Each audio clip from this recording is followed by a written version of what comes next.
함께 말씀 보겠습니다. 열왕기하 5장 1절에서 14절 말씀입니다.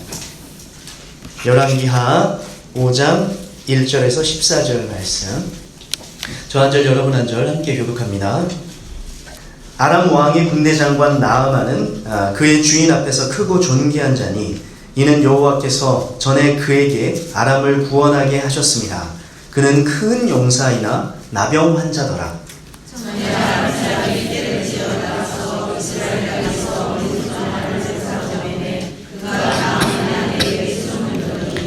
그의 여주인에게 이르되 우리 주인이 사마리아에 계신 선지자 앞에 계셨으면 좋겠나이다. 그가 그 나병을 고치리이다 하는지라.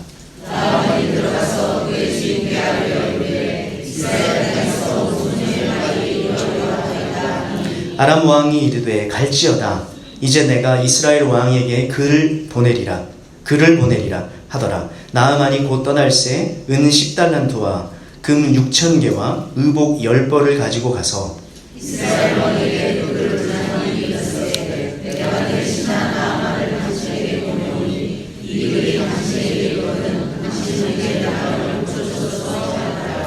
이스라엘 왕이 그 글을 읽고 자기 옷을 찢으며 이르되 내가 사람을 죽이고 살리는 하나님이냐? 그가 어찌하여 사람을 내게로 보내 그의 나병을 고치라 하느냐? 너희는 깊이 생각하고 저 왕이 틈을 타서 나와 더불어 시비하려 함인 줄 알라 하니라.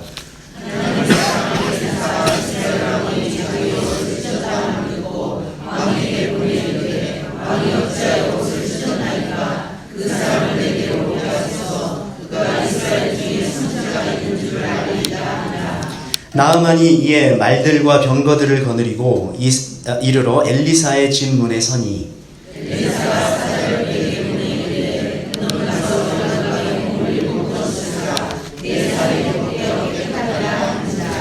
나아만이 노하여 물러가며 이르되 내 생각에는 그가 내게로 와서 서서 그의 하나님 여호와의 이름을 부르고 그의 손을 그 부위 위에 흔들어 나병을 고칠까 하였도다.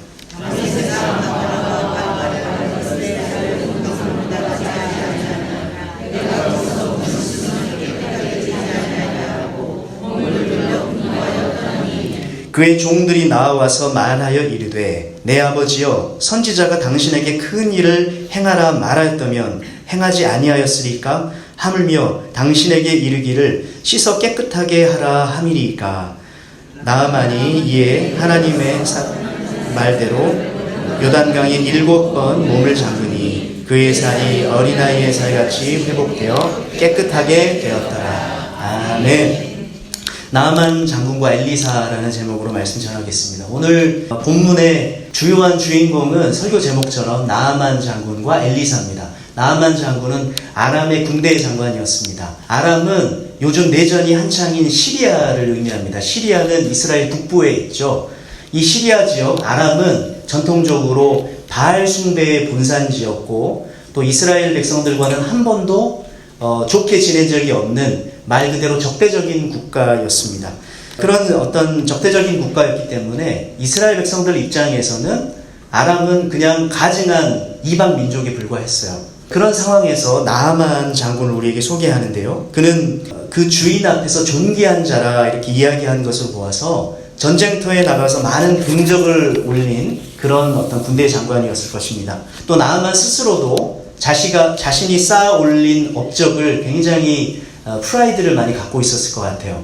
여러분 줄리어스 줄리어스 시저 아시죠? 줄리어스 시저도 오늘날 프랑스 지역인 갈리아에서 굉장히 혁혁한 전공을 많이 올렸어요. 그래서 그 입소문이 로마 시대 때 로마 사람들에게 막 칭송이 자자했는데 로마 시대의 군인들은 그런 대중적인 인기가 모아지면 정계로 진출해요. 그래서 이제 정치가로서 세도를 딱 잡는데 이걸 확실하게 하려고 전쟁터에서 갈리아 전쟁기를 썼어요. 그래서 그 전쟁기를 나중에 이제 백성들에게 다 보여줬을 때 인기가 완전히 급상승하죠. 어쩌면 나아만 장군도 자신이 전장에서 쌓아왔던 그런 업적들에 대한 굉장한 자부심이 있었을 것 같아요. 1절 하반절에 보면요. 이 나아만을 소개하는 부분이 아주 흥미롭습니다. 그는 큰 용사이나 나병 환자더라 이렇게 소개하고 있어요. 그는 큰 용사이나 나병 환자더라. 영어 성경에 보면 이렇게 표현되어 있어요. 그는 당할 자가 없는 대단한 용사였다.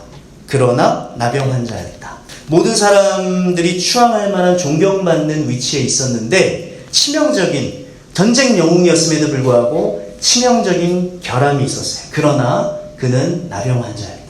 모든 사람에게는 다 이 그러나라고 이야기할 수밖에 없는 어떤 인생의 한계와 결함들이 있는 것 같아요.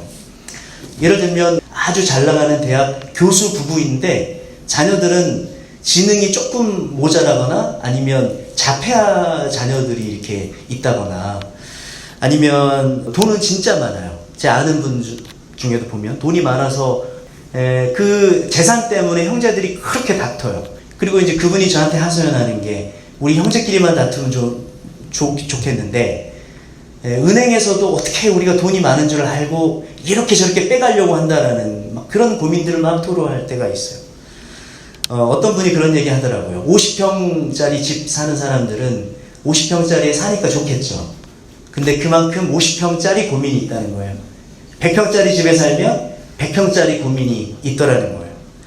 그래서 인생이 참 공평하다 이런 생각을 하게 되는 것이죠. 자, 여러분 왜 이런 상황을 인생이 맞이하게 될까요? 우리 뜻대로 다 잘 되면 누구도 하나님 앞에 나올 사람이 없겠죠. 예수 믿는데 투자한 족족히 대박 터지면 교회 안 나오죠. 세계여행 다니지.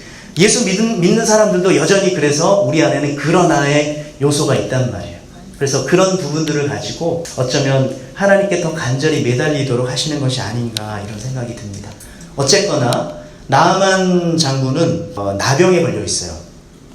이 나병은 성경에서 하나님과의 관계를 가로막는 죄나 부정함을 상징적으로 보여주는 그림이었습니다.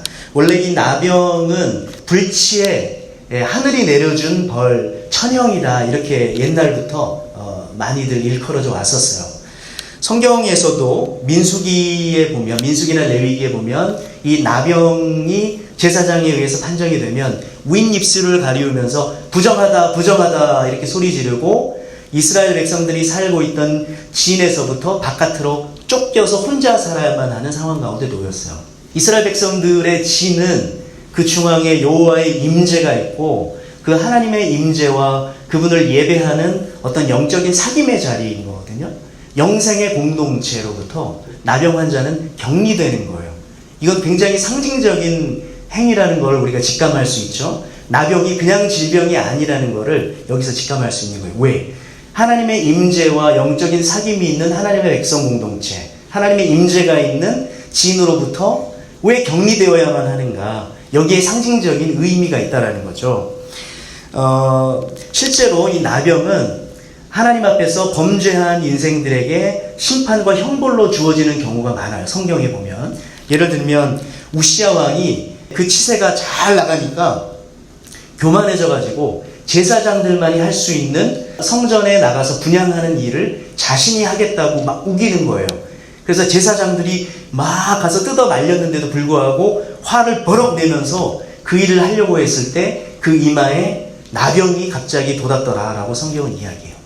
그리고 오늘 엘리사의 그 시종이었던 게하시가 나아만 장군이 나중에 나아요. 뒤쫓아가가지고 대가성 이 예물을 요구한단 말이에요. 그랬을 때 어떻게 됐어요? 또 게하시에게도 나병이 발병을 하죠. 그래서 이 나병은 인생들이 하나님 앞에 범죄한 그것으로 말미암아 주어진 어떤 심판과 형벌을 상징하는 것으로 대체로 볼 수 있다라는 것이죠. 이 나병의 대표적인 특징이 뭐냐면 감각이 없어진다는 거예요. 살점이 뜯겨져 나가도 감각을 느끼지 못하는 그런 어떤 끔찍한 질병이에요. 막 진물이 흘러내리고. 그래서 이 감각 없음의 상태를 아마 성경이 사도 바울이 염두한 것인지 모르겠는데 에베소서 4장 17절에서 19절 말씀 보면 하나님을 떠난 죄인들의 모습이 어떠한지를 이렇게 설명해요. 너희는 이방인이 그 마음에 허망한 것으로 행함같이 행하지 말라. 그들의 총명이 어두워지고 그들 가운데 있는 무지함과 그들의 마음이 굳어짐으로 말미암아 하나님의 생명에서 떠나 있도다. 그들이 감각 없는 자가 되어 자신을 방탕에 방임하여 모든 더러운 것을 욕심으로 행하되. 그들의 마음이 굳어져 버렸어요. 그리고 하나님의 생명에서 완전히 떠나버린 상태, 그리고 감각이 없는 자가 되었다라는 게 무엇에 대한 감각일까요? 물론 그들은 죄인이어도 육체적인 쾌락을 즐기고 정서적인 어떤 갈증을 느끼고 감각을 느낄 거예요. 여기서 말하는 감각 없는 자는 하나님에 대한 영적인 감각을 완전히 상실한 상태, 하나님에 대한 영적인 무지를 의미하는 것으로 볼 수 있어요. 하나님을 갈망하지도 않고 하나님을 의지하지도 않고 온전히 그냥 자신의 힘만으로 살고자 하는 어떤 그런 모습을 감각이 없는 자가 되어 하나님의 생명에서 떠나 있다라고 성경은 이야기하는 것이죠. 그래서 우리가 예수 안 믿는 사람들 중에 정말 열심히 정말 센서티브하게 예술가적인 기질을 가지고 사는 사람이 있다고 쳐보세요. 근데 그럴지라도 정말 성실하게 열심히 살았는데 하나님에 대해서는 감각 없는 자라면 그는 정말 성실하고 열심히 하나님 앞에 범죄한 것일 수밖에 없다는 것이죠. 그래서 나병은 이런 어떤 죄의 심각성을 보여주는 성경의 어떤 주요한 그림 중에 하나라고 볼 수 있는 것입니다. 오늘 우리가 읽은 이 이야기는 그러므로 그냥 이방의 군대 장관이었던 나아만이 나병을 걸려서 불행한 삶을 살았더라 이런 얘기가 아니라 사실은 이런 나병으로 상징되는 죄인들을 구원하시는 하나님의 놀라운 구원의 계획에 대한 어떤 단서들을 우리에게 일러주고 있는 아주 중요한 메시지다, 이렇게 볼 수 있는 것이죠. 구약에도 복음이 담겨 있는 거예요. 2절 말씀에 보면 2절 말씀 한번 읽어볼까요? 2절 같이 한번 다시 읽어보겠습니다. 시작. 전에 아람 사람이 떼를 지어 나가서 이스라엘 땅에서 어린 소녀 하나를 사로잡음에 그가 나아만의 아내에게 수종들더니. 자, 여기 보시면 나아만이 이런 나병이라는 딜레마에 빠져 있는데 그 나병이라는 딜레마를 해결할 수 있는 실마리가 생각보다 아주 가까운 곳에 있었습니다. 예전에 아람이 이스라엘 원정을 갔을 때 이스라엘로부터 사로잡아왔던 한 소녀가 있었는데 마침 그 소녀가 나아만의 아내를 수종들던 종이어서 노예였다는 거예요. 근데 이 소녀가 보니까 나아만이 문둥병, 나병에 걸려 있는 거예요. 그래서 그 여종에게 이야기하기를 우리 고국에 엘리사라는 선지자가 있는데 엘리사에게 잠깐 보기만 하면 엘리사가 능히 하나님의 사람이기에 저 사람의 병을 낫게 할 수 있을 텐데 참 안타깝습니다. 이런 어떤 마음을 얘기했던 것 같아요. 근데 이 이야기가 나아만의 귀에 들려서 결국 나아만이 결심이 섰어요. 그리고 아람 왕에게 이스라엘로 보내달라고 얘기했을 때 아람 왕이 기꺼이 나아만을 이스라엘로 보냅니다. 그래서 5절에서 7절 말씀에 상황이 이렇게 전개되고 있어요. 같이 한번 읽어봅니다. 시작. 아람 왕이 이르되 갈지어다 내가 이스라엘 왕에게 그를 보내리라 하더라. 나아만이 곧 떠날새 은 10달란트와 금 6,000개와 의복 10벌을 가지고 가서 이스라엘 왕에게 그 글을 전하니 일렀으되 내가 내 신하 나아만을 당신에게 보내오니 이 글이 당신에게 이르거든 당신은 그의 나병을 고쳐주소서 하였더라. 이스라엘 왕이 그 글을 읽고 자기 옷을 찢으며 이르되 내가 사람을 죽이고 살리는 하나님이냐? 그가 어찌하여 사람을 내게로 보내 그의 나병을 고치라 하느냐? 너희는 깊이 생각하고 저 왕이 틈을 타서 나와 더불어 시비하려 함인 줄 알라 하니라. 이스라엘 왕의 입장에서는 적국의 군대 장관이잖아요. 근데 그 군대 장관 나아만이 자신 앞에 나왔는데 자신의 왕의 친서를 가지고 왔단 말이에요. 이거 혹시 트로이의 목마 같은 어떤 덫이 아닌가? 이런 의심을 당연히 할 수밖에 없는 것이죠. 그래서 자신의 옷을 찢고 정색을 하면서 내가 하나님처럼 내가 하나님도 아닌데 당신의 병을 낫게 할 수 있단 말인가 하면서 정색을 하면서 그를 돌려보내려고 하는 거예요. 그런데 왕이 옷을 찢었다 하는 그 이야기를 엘리사가 이렇게 딱 듣게 되면서 엘리사가 자신에게 그 나아만 장군을 보내주십시오라고 전가를 보내면서 사건이 전개가 됩니다. 여러분, 이스라엘 왕과 선지자의 차이가 뭐라 생각하세요? 지금 여기서 보는 것처럼 왕은 정색을 하면서 그를 다시 돌려보내려 해요. 근데 선지자는 이 나아만 장군이 이스라엘 땅에 온 것을 통해 하나님의 놀라운 구원의 섭리가 있음을 통찰하고 있는 거예요. 보고 있는 거예요. 왕은 권력을 가진 사람이에요. 그러나 선지자는 영적인 원리와 통찰과 비전을 가진 사람인 것이죠. 권력 그 자체는 오히려 문제를 더 심화시키고 갈등을 심화시킬 때도 정말 많아요. 우리 정치가들을 보면. 그러나 하나님의 선지자는 어때요? 지금 이 상황 가운데서 하나님이 무엇을 원하시는지에 관한 영적인 통찰, 비전을 갖고 있기 때문에 그 사람을 내게로 오게 하십시오 라고 이야기할 수 있었던 것이죠. 마찬가지입니다. 우리가 가정에서도 남편으로서의 권위, 부모로서의 권위 그 자체를 내세운다고 해서 문제가 전혀 해결되지 않아요. 오히려 그 상황 가운데 우리 자녀들을 향한, 또 우리 가정을 향한 어떤 영적인 통찰 내지는 어떤 하나님의 뜻, 우리 가정을 향해 지금 원하시는 것은 이러이러한 것이다라는 어떤 비전이 있어야만 그 상황이 하나님의 평안으로 들어갈 수 있다는 것이죠. 예를 들어서 어떤 상황이 있는, 물리적인 상황이 주어져 있는데 정말 답답하고 힘들어요. 혼돈스러워요. 근데 기도하거나 묵상하면 뭔가 하나님이 인사이트를 주시고 열어주시는 부분들이 있죠. 그러면 마음이 딱 정돈이 돼요. 그러면 질서가 딱 잡히면서 내가 어떻게 해야 될지 탁탁탁 반응이 이제 자연스럽게 나오고, 그러면서 이제 일들이 풀려져 가는 것을 우리는 많이 본다 이거예요. 그래서 여러분이 부모이기 때문에, 권위자이기 때문에 문제가 자동적으로 풀리는 것이 아니라 플러스 알파, 바로 엘리사 선지자와 같은 그 상황을 바라보는 영적 안목, 통찰력, 비전이 중요하다라는 것이죠. 오늘 이 밤에 우리가 기도하는 가운데 그런 하나님의 마음을 우리가 볼 수 있기를 바랍니다. 누가 영적 리더인가? 누가 진정한 영향력을 발휘할 수 있는가? 바로 이런 하나님의 비전을 본 사람인 것이죠. 현상 이면에 어떤 구속적인 하나님의 관점을 견지하는 것, 이것이 굉장히 우리에게 중요한 것입니다. 이 상황을 통해 하나님이 어떻게 영혼들을 구원하시려고 이런 일들을 허락하셨을까라는 이런 질문으로 우리가 바꿀 수 있어야만 된다라는 것이죠. 자, 어쨌든 우여곡절 끝에 당도한 이 나아만의, 엘리사의 집에 당도한 이 나아만에게 엘리사는 뜻밖의 처방을 내렸습니다. 10절 말씀 같이 한번 읽어봅니다. 시작. 엘리사가 사자를 그에게 보내 이르되 너는 가서 요단강에 몸을 7번 씻으라. 내 살이 회복되어 깨끗하게 하리라 하는지라. 요단강에 몸을 7번 씻으면 네 살이 깨끗해질 거라는 거예요. 너무 손쉽죠. 이렇게 손쉬울 거였으면 굳이 아람 땅에서 이 고생하면서 올 이유가 없었던 거죠. 그러니까 나아만도 이야기를 들으면서 황당한 거예요. 이런 시시한 처방 내가 들으려고 여기까지 온 건가? 해가지고 막 분노가 일어났어요. 그래서 이제 11절에 보면 나아만이 노하여 물러가며 이르되 내 생각에는 그가 내게로 와 서서 그의 하나님 여호와의 이름을 부르고 그의 손을 그의 부위 위에 흔들어 나병을 고칠까 하였도다. 그러니까 자기 나름의 생각이 있었어요. 엘리사가, 하나님의 사람이 이러이러한 방식으로 나를 고쳐주리라 라는 어떤 기대치가 있었는데 그것과는 전혀 다르게 너무 시시한 방법으로 자신의 병이 나을 수 있다는 처방을 내려주니 분노가 일었던 거예요. 자, 여기서 우리는 한 가지 놀라운 교훈을 배울 수 있습니다. 나아만이 이 엘리사의 처방에 반응하는 이 방식이 바로 우리 시대의 세상 사람들이 교회가 선포하는 복음에 대해서, 그리고 우리가 증거하는 예수 그리스도에 대해서 반응하는 방식과 아주 유사하다라는 거예요. 우리가 복음을 증거할 때 세상 사람들도 다 구원받기 원해요.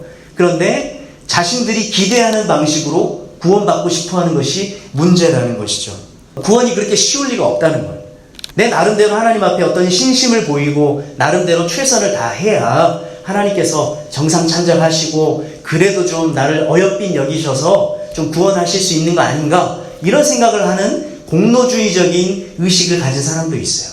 그래서 값없이 주시는 하나님의 은혜를 이해하지 못하는 거예요. 또 어떤 사람들은 교회에 대해서 생각할 때 왜 너희들은 하나님의 사랑 얘기하면서 또 한편으로는 진노, 심판 얘기하고 죄에 대해서 자꾸 지적하느냐, 왜 동성애자들 자꾸 이렇게 못살게 구느냐, 막 이래가면서 교회가 그러면 안 된다는 거죠. 부처님의 자비나 하나님의 사랑이나 다 똑같고 어느 종교든 그냥 열심히 믿으면 되는 건데 너희 기독교는 언제까지 그렇게 구시대적인 그렇게 옛날 방식으로 권위주의를 그렇게 답습하면서 살려느냐, 이런 방식으로 막 교회를 타박하고 욕하는 시대가 되었다라는 것이죠. 여러분, 이게 정당한 문제제기고 분노인가요? 오늘도 어떤 분이 사무실에 오셨어요. 이건 약간 조심스러운 얘기인데 기도를 받고 싶으시다고 그래서 이제 오셨는데 아, 예, 그러시냐고 그래서 들어오시라고 그래서 이제 앉으시라고 그래서 이렇게 얘기를 하려고 하는데 성함이 어떻게 되십니까? 여쭤보니까 답을 안 하세요. 자기를 알려줄 수 없다라는 거예요. 그리고 이렇게 제가 어떻게 도와드리면 될까요? 뭐 말씀을 안 하시는 거예요. 그래서 어떻게 도와드리면 될까요? 그랬더니 아무 얘기를 안 해요. 그리고 이렇게 위아래로 보더니 제가 좀 젊어 보였나 봐요. 여기 담임 목사님 어디 계시냐고. 아, 담임 목사님이요? 지금 연락 안 되신다고, 여기 안 계신다고. 계속 이게 뭐 요구를 하시니까 그러면 이제 제스처라도 취해드려야 되겠다 싶어가지고 이제 사모님하고 이제 통화를 하는 가운데 결국은 거절을 한 거죠. 그러니까 이제 이분이 막 정색을 하면서 막 화를 내는 거예요. 저의 모습 속에 뭔가가 좀 자기가 기대했던 방식의 환대가 아니었다고 생각하니까는 저에 대해서 막 분노를 쏟으면서 당신은 말이야 텔레비전에서 봤던 교회의 모습하고 똑같다고. 저도 마음이 가난해지더라고요. 나에게도 그런 모습이 이제 오늘 하루 종일 마음이 힘들었습니다. 그래서 근데 어쨌거나 그분에게는 그분 나름의 방식으로 교회에 대해서 기대하는 뭔가가 있는데 사실 제가 봤을 때는 조금만 더 겸손한 방식으로 자신을 좀 오픈하는 방식으로 나아오셨으면 더 많은 유익을 얻을 수 있었을 텐데 자기 스타일이 너무 강하신 분이더라고요. 그러니까 결국은 본인의 분에 못 이겨서 그냥 뛰쳐나가셨어요. 교회에 대해서 세상이 기대하는 방식, 세상이 구원을 이해하고 교회를 이해하는 방식이 이와 같을 때가 많아요. 옛날에 실버 사역을 제가 할 때 목요일날 예배를 드렸는데 예배 드리고 나서 이제 어떤 남자분을 이제 만났는데 불신자예요. 그러면 이제 목사니까 목사가 하는 얘기를 좀 듣거나 아니면 복음을 전하면 듣거나 이런 식으로 나오면 좋은데 제가 몇 마디 못 나눴어요. 그분이 막 자기 혼자 얘기를 막 많이 하는데 요지는 뭐냐면 내가 사실은 이런 데 올 사람이 아닌데 당신이 보는 것보다 나는 좀 대단한 사람이고 내가 사실 좀 교회에 대해서 좀 알아요. 막 이런 왠지 좀 한 잔 꺾고 오신 분 같은 느낌이었어요. 그러니까 무시받기는 싫고 근데 뭔가는 좀 인정받고 싶은 근데 모르겠어요. 그분을 교회로 이끌어온 것은 그분 안에 있는 깊은 갈망이었겠죠.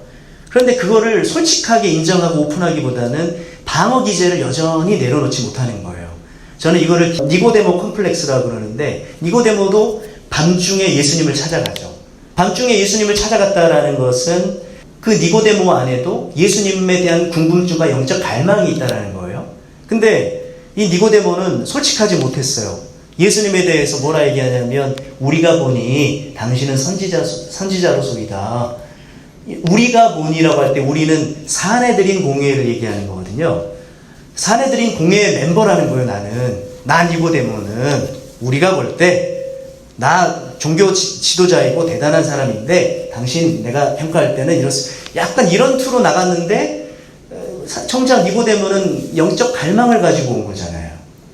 그러니까 이런 어떤 이중적인 잣대가 그들 안에 있고 교회에 대해서도 이런 방식으로 자기들 나름의 기대치를 가지고 복음을 재단하고 교회를 재단하고 있다는 것이죠. 그러나 성경은 분명히 선언합니다. 우리의 의로 우리의 공로로 절대 하나님 앞에 의를 얻을 수 없고 우리의 어떤 선행으로는 하나님의 영광이 이룰 수 없다고 성경은 선언하고 있습니다. 의인은 없나니 하나도 없으며 깨닫는 자도 없고 하나님을 찾는 자도 없고 다 치우쳐 함께 무익하게 되고 선을 행하는 자는 없나니 하나도 없도다. 이사야 64장에는 우리의 의는 다 더러운 옷과 같다 이야기합니다. 우리의 의와 우리의 행위와 우리의 노력으로는 도무지 구원을 얻을 수 없고 성경이 선포하는 구원의 길에 너희가 귀를 기울여야만 된다는 거예요. 겸손히 귀를 기울여야만 된다는 거예요. 그리고 그 구원은 철저히 하나님의 은혜와 하나님의 공로로만 이루어지는 것이다. 예수 십자가의 공로로만 주어지는 것임을 그리고 그것을 믿을 때에만 주어지는 것임을 선포하고 있습니다. 너희는 그 은혜에 의하여 믿음으로 말미암아 구원을 받았으니 이것은 너희에게서 난 것이 아니요 하나님의 선물이라. 행위에서 난 것이 아니니 이는 누구든지 자랑하지 못하게 함이라. 십자가의 도가 멸망하는 자들에게는 미련한 것이요 구원을 받는 우리에게는 하나님의 능력이라. 기록된 바 내가 지혜 있는 자들의 지혜를 멸하고 총명한 자들의 총명을 폐하리라. 세상적인 지혜, 세상이 기대하는 방식의 구원이 아니라는 거예요. 나아만 장군이 볼 때는 요단강물에 들어가서 7번 물을 씻는 것은 굉장히 우스운 일이었어요. 분노를 자아내는 일이었을 거예요. 그러나 그것이 바로 하나님의 구원의 방식이었다라는 것이죠. 우리가 구원을 오해해서는 안 됩니다. 십자가를 오해해서는 안 된다는 것이죠. 여러분, 교회 생활을 오해해서는 안 되는 거예요. 어떤 분들은 우리 안에도 사실은 나아만 컴플렉스가 있어요. 나아만이 구원 얻는 길을 아주 우습게 여기듯이 구원을 얻었지만 신앙생활은 내 인생 연륜과 경험 갖고 하려고 해요. 그러니까 이제 교회 직분자가 되면 영적인 원리에 귀 기울이기보다는 세상적인 경영의 방식을 자꾸 막 이 얘기를 하니까 제 경험에 의하면 교회가 막 엉망진창인 경우도 있어요. 이게 지금 세상적인 운영 원리인지 영적인 하나님 나라 운영 원리인지 분별을 못하고 있는 것 같은 안타까움을 느낄 때가 있다는 것이죠. 겸손히 하나님의 어떤 원리에 귀 기울여야만 할 줄로 믿습니다. 우리가 하나님의 어떤 사람이라면 겸손히 하나님의 말씀에 귀 기울이고 또 하나님께서 세우신 권위에 귀 기울이고 순종하는 태도가 정말로 중요하다고 저는 믿습니다. 나아만 장군은 자신이 지휘하고 자기가 시키면 무엇이든 할 수 있는 권위자였어요. 근데 그 아주 우스운 방식의 어떤 순종은 너무 하찮게 여겼기 때문에 그 상황 속에서 분노하고 말았던 것입니다. 이런 어떤 교만한 태도, 이것을 성경은 목이 고든 백성이다라고 성경은 이야기해요. 그 대표적인 예가 이스라엘 백성들이죠. 이스라엘 백성들의 그 목이 고듬은 우리로 말하면 자기 의의를 가지고 자꾸 신앙생활을 하려고 하는 그런 태도, 작은 순종, 작은 부르심은 아주 우습게 여기는 거예요.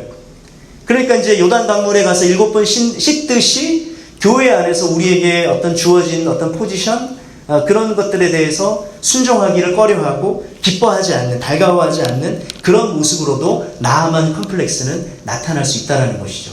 자, 나아만 장군의 이야기에서 우리가 배워야 될 교훈은 무엇이냐? 네가 믿으면, 네가 순종하면 여호와의 영광을 보리라라는 거예요. 그것이 무엇이든 어떤 요구이든 그것이 십자가의 어떤 그 요구처럼 세상적인 방식으로 볼 때 어리석어 보일지라도 어리석어 보이지만 네가 믿으면, 네가 순종하면 여호와의 영광을 보리라라는 이 영적인 원리를 여러분 기억하시기를 바랍니다.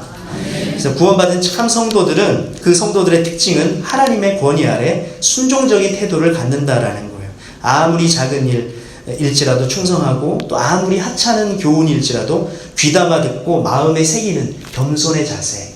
이것을 쫙 요약하면 팔복의 영성으로 요약할 수 있어요.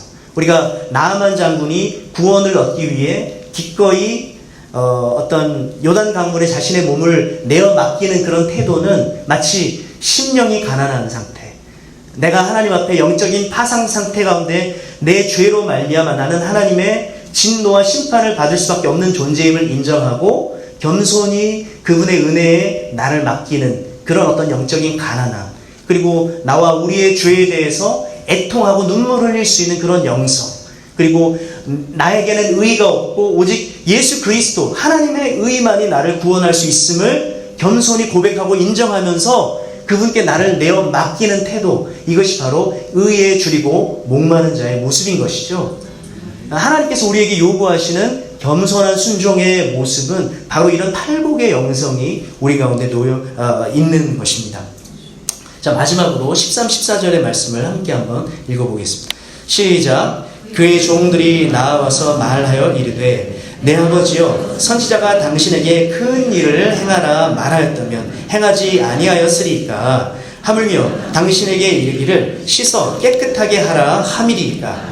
나아만이 이에 하나님의 사람의 말대로 요단강에 7번 몸을 잠그니 그의 살이 어린아이의 살같이 회복되어 깨끗하게 되었더라. 아멘. 여러분, 분노 때문에 집으로 돌아가려던 나아만의 발걸음을 돌이킨 것이 누구예요? 그 종들의 지혜로운 권면 때문이었습니다. 종들이 지혜롭게 이 나아만 선지자를 설득하는 거예요. 그 마음을 어루만졌어요. 그랬을 때 나아만은 그 마음이 탁 돌이켜서 요단강물에 가서 7번 몸을 잠궜을 때 그 살이 어린아이의 살과 같이 깨끗하게 되었다. 저는 이 종들의 지혜로운 권면의 모습 속에서 우리 교구장님들이나 또 권사님들의 모습을 보았습니다. 우리 교회 성도들 한 사람 한 사람 상처받고 시험 드신 성도들 한 분 한 분을 어루만지며 또 하나님의 지혜로 권면하고 위로하고 또 쓸어 담으면서 그 한 사람 한 사람을 순종의 자리로, 예배의 자리로 이끌어가기 위해 그렇게 권면하시는 그런 모습들이 떠올랐던 거예요. 저는 우리 교회 안에 이런 종들의 지혜로운 정말 권면을 가진 이런 종들의 모습들이 더 많이 일어날 수 있기를 축복합니다. 우리가 바로 교회를 살리는 사람들이 되었으면 좋겠어요. 우리가 나아만 장군이 아니라 우리가 종들과 같은 모습이 되어서 주변의 많은 사람들을 하나님의 지혜와 사랑으로 권면하고 위로하되 상처받은 그들의 마음을 싸매어줄 수 있다면 우리가 구원의 통로, 축복의 통로가 되는 거예요. 오늘 본문에서는 종들의 그 지혜로운 권면을 통해서 나아만 장군은 구원을 받았어요. 엘리사만 대단해서가 아닌 거죠. 엘리사가 우리 교회로 말하면 담임 목사님이라면 예를 들어서 종들의 모습은 우리 자신들일 수 있어요. 근데 결정적인 역할 누가 했어요? 종들이 한 거잖아요. 다 같이 한 거지만 물론 우리 모든 사람들이 구원의 어떤 도구가 될 수 있다는 거죠. 나만 입장에서 나 예수 안 믿을 100가지, 1000가지 논리가 있어 라고 아무리 주장하는 사람이 있다 할지라도 사실 그 논리는 아무것도 아닌 거예요. 그 마음을 쓰다듬고 어루만지다 보면 금세 그 마음이 돌이켜져서 교회 가야 될 10가지 이유 금방 찾아낼 사람들이 바로 그런 사람들인 거죠. 모르겠습니다. 오늘 이렇게 막 분을 쏟고 저한테 막 이제 당신이 텔레비전에서 봤던 사람이라고 막 그런 얘기를 하고 가신 분도 저는 마음속에 그런 생각이 들었어요. 다시 오지 않을까? 전에 제가 그런 경험이 있거든요. 이렇게 신방 전화를 하는데 장기 결석자였어요. 근데 진짜 오랜만에 제가 이제 그 청년부에 각 부임해가지고 전화를 하는데 저한테 막 분노를 막 쏟아내시는 거예요. 근데 이제 그게 아까 그분하고 비슷한 건데 그리고 나서 전화를 확 끊다가 1분 후에 다시 전화가 왔어요. 그래가지고 저한테 사과의 말씀을 막 하시면서 제가 사실은 마음은 그런 게 아닌데 그런다면서 막 전도 집회 언제 하냐고 다시 가겠다고 막 이렇게 이제 약속까지 했던 일이 있단 말이죠. 그래서 사람들이 겉으로 표현하는 어떤 나는 교회 안 가요, 나는 예수 싫어요 라는 논리 이면에 그들의 마음의 감정을 우리가 종들이 되어서 그들의 마음을 쓰다듬을 수 있다면 바로 우리를 통해서 하나님께서 놀라운 은혜의 영광을 나타낼 줄 믿습니다. 아멘. 같이 한번 기도하고 나아가시겠습니다. 좋으신 아버지 하나님 은혜를 감사합니다. 나아만 장군이 요단 강물에 들어가서 7번 몸을 씻었을 때 그 살이 정말 눈과 같이 깨끗하게 희어진 것처럼 아버지 하나님 우리의 삶 가운데도 비록 시시하고 별것 아닌 것 같은 아무런 정말 하찮은 일 같은 그런 요구에도 우리가 기꺼이 순종하며 믿음으로 나아갈 때 하나님의 영광을 볼 수 있고 놀라운 구원의 역사를 체험하는 우리 모두가 되게 하여 주옵소서. 우리가 종들이 되어서 나아만 장군처럼 분노에 정말 들끓는 이 세상의 많은 사람들, 예수쟁이들 때문에 상처받은 많은 사람들을 싸매어주고 위로하는 축복의 통로, 상처 입은 치유자리 다 될 수 있도록 주여 우리를 사용하여 주옵소서. 이 모든 것 예수 그리스도의 이름으로 기도하옵나이다. 아멘.